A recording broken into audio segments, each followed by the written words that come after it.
mostly source from flea markets, like Kobe's here in San Diego. I never quite know what I'm going to find there, which is part of the adventure. I like something that generally looks old, unusual, eclectic, has a lot of character and shape to it, movement. But I also have a lot of friends that give me stuff. It's like only me would get a delivery backstage of doll parts at a concert. I have a hearty background in horror and I guess something about dolls I just gravitate towards. I can't quite explain it. I just find them intriguing. I have learned that rubber is a little bit difficult to work with. I can't use like blowtorches and things like that on it. If I really want to paint something, sculpt on top of it, put it in the oven and bake it with polymer clay, then it needs to be porcelain.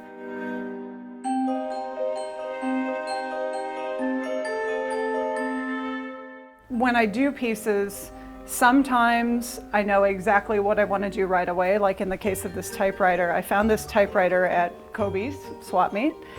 I instantly knew I wanted to do some kind of an altar, so that piece came together really, really quickly.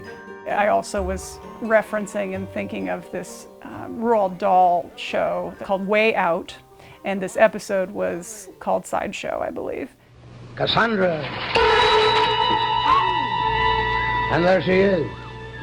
Beautiful Cassandra. At least she was beautiful until she lost her head. She is 100% a human body in a dress, and she's chained to an electric chair and has this giant light bulb for a head. And so that image really stuck with me.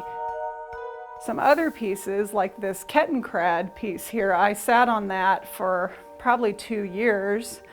And then I randomly had an old trumpet and I just decided they needed to be married, that they were meant to be together. So yeah, sometimes it's instant and sometimes things just sit in the studio for a couple of years while I just kind of marinate.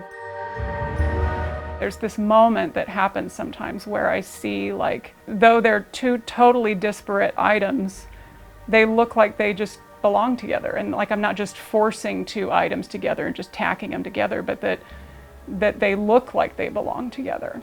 But sometimes it takes a couple of years. Sometimes I am stuck with that piece. So like I have this fan that I just found. I think that's just a wonderful, beautiful antique. And I'm not quite sure what I want to do with it yet. The fact that I'm kind of having to force it so much kind of tells me I need to wait for something else to come along. And then I'll have that aha moment.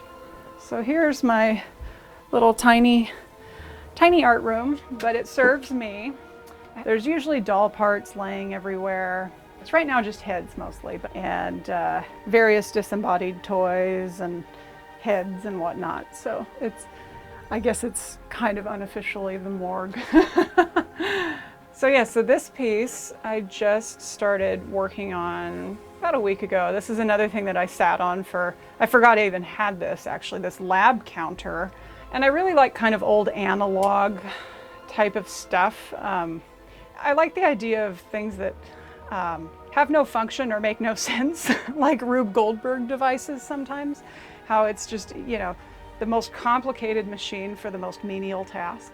People ask, where do you get all your ideas? And I get them from everything around me. So I just like to have weird things surrounding me. So I like things that have humor in them, irony. But I understand why people think I have a dark aesthetic or that it's a little creepy, and that's fine if that's what people get out of it. But for me, that's usually just kind of what I find humorous or beautiful. I have a dark sense of humor. I just tend to gravitate towards things like that, and I think those things are beautiful and funny. Thanks for watching. I'm Beth Accomando, KPBS Arts and Culture reporter. I cover everything from art to film reviews. So check out the playlist and subscribe. Thanks.